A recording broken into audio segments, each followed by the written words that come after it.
Assalamualaikum warahmatullahi wabarakatuh. Salam sehat selalu sahabat air hujan dimanapun berada. Saat ini kami bersama dengan beliau-beliau orang yang luar biasa yang sampai detik ini mendukung gerakan untuk mitigasi bencana hidrometeorologi terutama, dan tentu saja bagian dari adaptasi climate change atau perubahan iklim saat ini. Nah ini Prof, saat ini kan kita ada problem nih di air ini terkait dengan air hujan ini, gimana Prof? Ya, jadi persoalan mendatang ini adalah persoalan ketersediaan air ya. Siap. Itu memang menjadi salah satu akibat dari yang disebut dengan perubahan iklim. Nah, tentu tidak mungkin Allah itu memberikan takdir kepada Indonesia yang terdiri dua musim hujan dan musim kemarau. Nah, sekarang tinggal bagaimana kita mampu membuat makna dari ayat kauniyah itu agar hujan pun juga menjadi berkah bagi bangsa Indonesia, bukan menjadi Sumber bencana ya kan. Berkahnya adalah kita betul-betul tidak usah takut dengan ketersediaan air, karena air selalu disediakan oleh Allah setidaknya dalam 1 tahun itu 6 bulan. Nah, sekarang bagaimana kita supaya tidak mubazir. Nah, oleh karena itu gerakan air hujan ini adalah satu gerakan yang sangat kemanusiaan juga, yang sangat alami juga, gitu kan. Juga yang sangat memperhatikan terhadap firman-firman Tuhan ya, agar kita sebagai khalifah di bumi ini mampu memanfaatkan semua geliat alam ini menjadi keberkahan lainnya gitu. Jadi selamat atas prestasi yang dibuat oleh gerakan air hujan ini. Memang perjalanan masih jauh ya, karena kita juga akan menghadapi berbagai kepentingan sesaat. Ekonomi sementara yang dikerjakan oleh Yuding CS ini adalah demi kemanusiaan. Itu sepanjang masa itu akan, dan saya berada di kemanusiaan itu.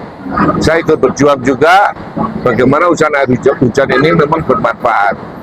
Ditambah lagi bukan hanya kesediaan air hujan sebetulnya atau air, karena air hujan sendiri, karena saya sudah praktek sudah 5 tahun ini saya menurut hujan, ternyata ya alhamdulillah dari sisi kesehatan pun juga terpelihara. Nah, kita melihat juga bagaimana masyarakat kita kan memang sangat terbatas ya dalam hal kesadaran ataupun juga masalah sosial, yang diantaranya adalah masalah kesehatan. Air hujan ada jawaban juga. Jadi air hujan tadi itu adalah jawaban tentang perubahan iklim, jawaban tentang kesediaan air, jawaban tentang kesehatan.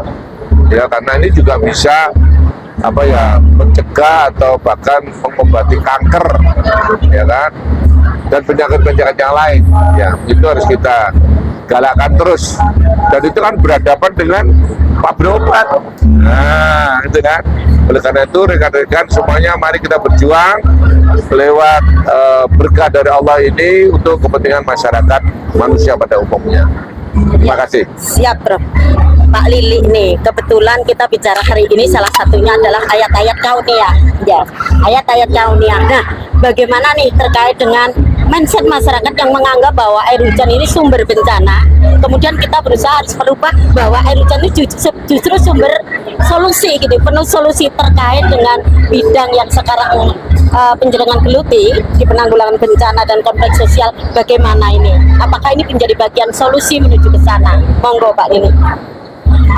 Ya, kita selalu harus diingatkan, Yuning, kita itu khalifah Allah di muka bumi. Jadi yang kita lakukan, manusia lakukan itu mestinya nggak boleh zolim. Zolim pada siapa? Pada semua makhluk ciptaan Allah.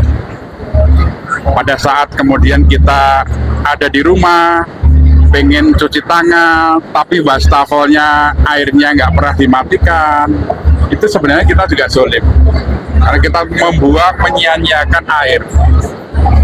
Belum lagi pohon, kita sembarangan aja potong pohon. Ujungnya apa? banyak sebenarnya makhluk hidup yang membutuhkan pohon itu, tapi kita zolim karena kita menebang pohon dengan sembarangan. Ini salah satunya. Nah, kenapa kemudian kita menyia-nyiakan air hujan? Padahal air hujan itu rahmat dari Allah. Untuk siapa? Untuk semua makhluknya. Itu yang mestinya harus kemudian kita manfaatkan dengan baik.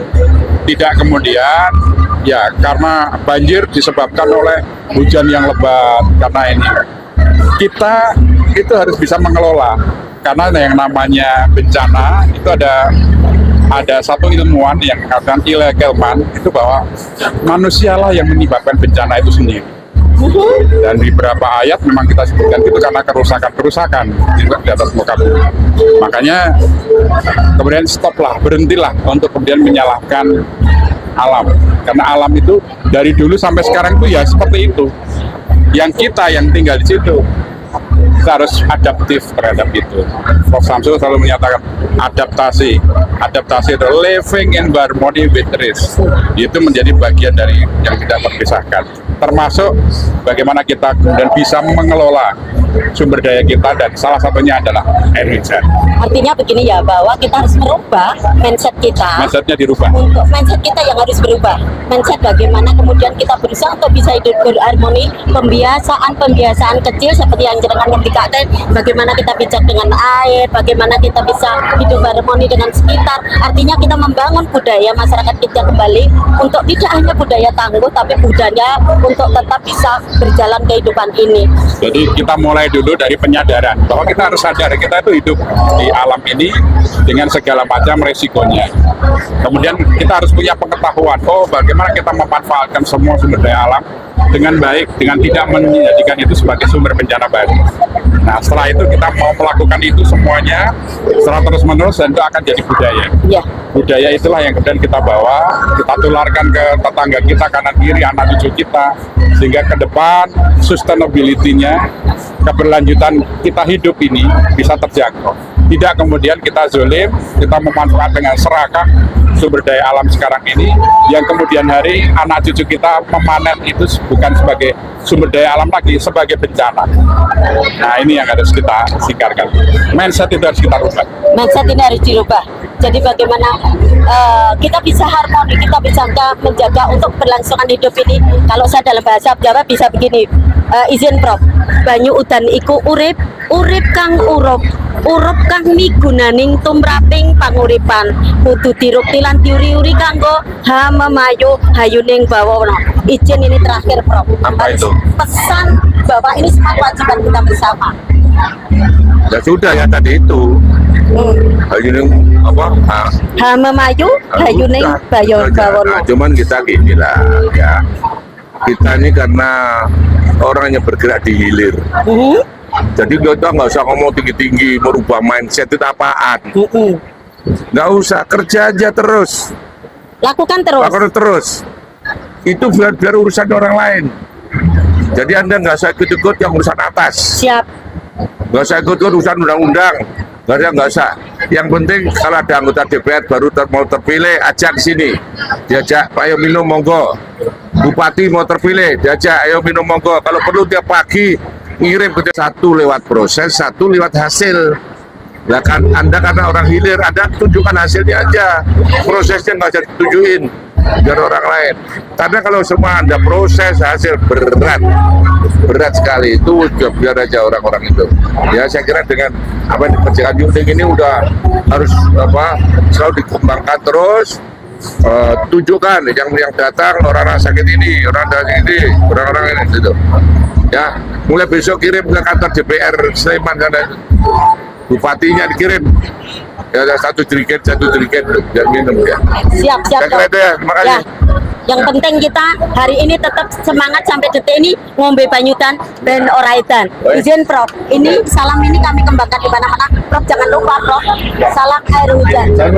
Terima kasih atas kebersamaan pagi ini dan terima kasih. Assalamualaikum warahmatullahi wabarakatuh. Salam sehat selalu dan salam air hujan.